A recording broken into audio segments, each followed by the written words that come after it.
Tomorrow you'll be speaking to the Hispanic Chamber in Washington, and you will be unveiling what you call Trust and Verify, which is your immigration plan.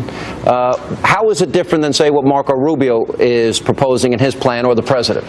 What we're trying to do is add teeth to that bipartisan plan. We want to make sure that border security is in there.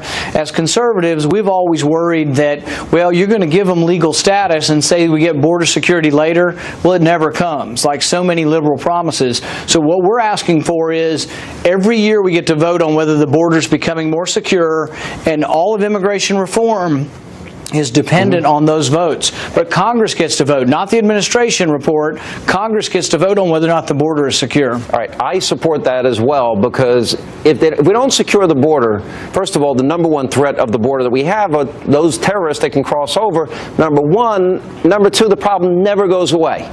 Ever. Right. And we'll be arguing this every 5-10 years about new amnesty, new, it's got to end.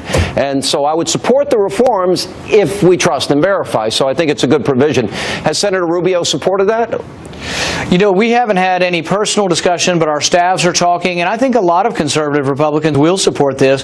In fact, I think without my amendment, they won't get conservative Republican support, and this has to pass through the House also. So I think really my concept for making sure that you have border security is the only way you're going to get significant Republican support for this. Yeah, I think a lot of conservatives like myself want that first.